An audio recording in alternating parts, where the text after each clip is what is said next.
Word has it you turned down 55 million. I mean, Is that true, Benzino? We need to understand. Yeah, well, I mean, I met Dave. Can't wait to hear this. Well, Dave Mays was going to Harvard and started at his. It was a radio station that basically was playing all classical music, and he had like an hour on a Saturday to play hip hop. In Boston, Ronnie, you remember we didn't have a black radio station. Our radio station was WILD, an AM station that played R&B, and when the sun went down, the radio station wasn't working anymore.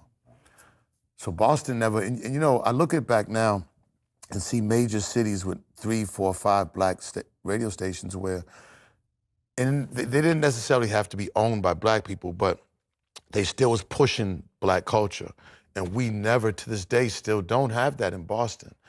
And we had to listen to, college radio. So when I met Dave, it was a one-page newsletter. It ballooned into the great thing, the magazine it did. I ended up being, later on, a partner with him. And, I ended up knowing more about business and brand management, marketing, promotion. I kind of learned on the fly. But the Source started making, close to upwards to maybe $1.5 million a month, just from advertising. And it was just so much money. And I think with me, I didn't understand that type of money. Even selling drugs, it was nowhere near that type of money that we was getting. And when you're young, man, you don't know about money. Money is a business in itself, and how to spend money and how to save. I knew nothing about that. I just knew I had a bunch of my friends. None of us had anything. I'm not the type of guy to go into a store and have a bunch of friends and I'm the only one getting stuff. So everybody has to eat with me. And I took as many people as I could. I took care of as many people as I could, but I just didn't understand the concept of money, saving, and investing.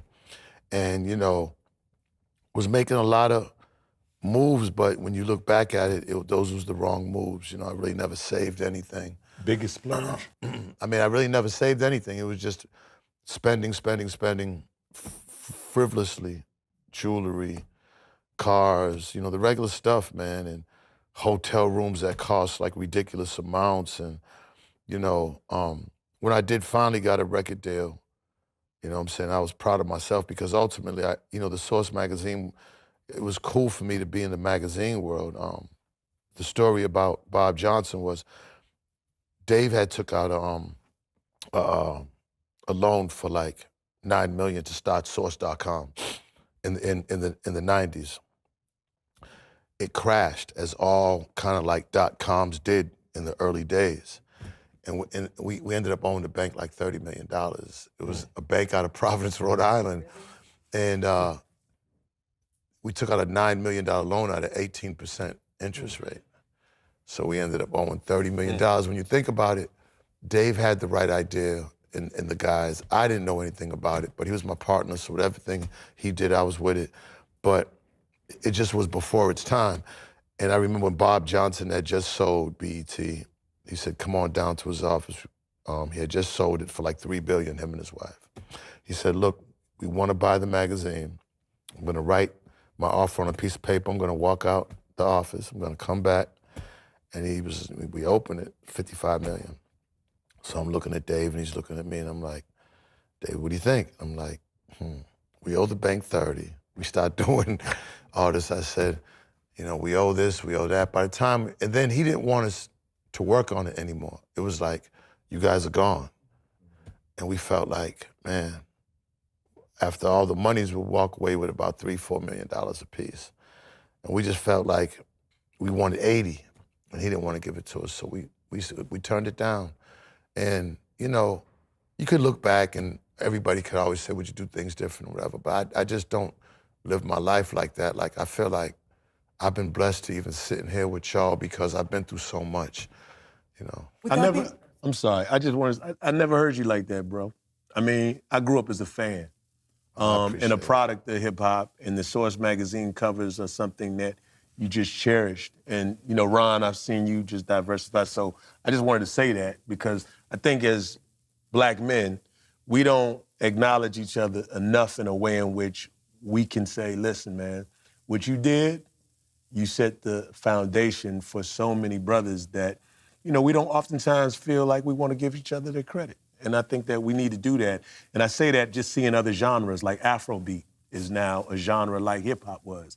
But it's birthed from things like The Source and things like you did. So I just wanted to make that acknowledgement, man, because I think, in this day and age where we're not guaranteed to be here tomorrow, next week, next year, we need to say these type of things. Boston was rough. Ronnie could tell you, we can name hundreds of guys that were murdered. And, police brutality, now that was going on in the 80s. They was killing guys under cars, shooting them in the back of their head. No police was going to jail. I mean, we've been through a lot in Boston. A lot of it gets covered up because Boston was real clever as far as the image they wanted out there for people. And a lot of people didn't even know that hoods existed. And, when they was making projects in Chicago, they was making projects in Boston.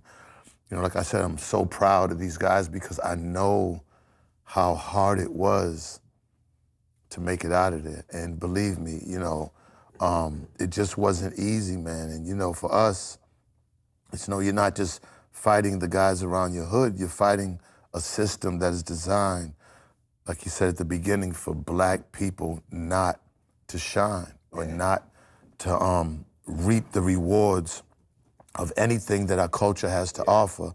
And, it was almost impossible, to do it, so. I want to piggyback off of what you said as well, Benzino. And I've told you before, when you had Hip Hop Weekly, that's one of my favorite magazines. I really loved it. I appreciate it. And I don't think you get enough credit in that space in doing something that no one else was trying to do at that time. People were just trying to be on front and center on stage. And with that being said, in this somber tone that we haven't heard before, does it bother you? You spoke earlier about, the young heads don't really want to they don't really take advice from the OGs like they probably should. And I think our generation, we were sponges to those that came before us because we had that respect. Right. Does it hurt you? Does it hurt you that, not just your daughter, but just the youngsters in general, they just don't seem to take cues from those that have a wealth of this kind of knowledge and experience? Because what you're saying now is, I'm thinking right now, they need to go on tour and do a master class and help these, y'all could have a product with what not to do, the pitfalls, with your story that you just shared just now. With me, I never was too good on kind of taking credit, you know what I'm saying? I was with a white Jewish guy, so anything that, as a partner, so anything that we did, it probably just went to him anyways, just because of the optics. Me being black and Puerto Rican from Boston, Cape Verdean from Boston, and him being white and Jewish, whatever, even if, people wasn't gonna believe that anything really was gonna come from me. So I played that role for a while. And, so for a while it almost mentally, even now, it's kind of weird getting credit, you know what I'm saying? Because with me, it was just the money.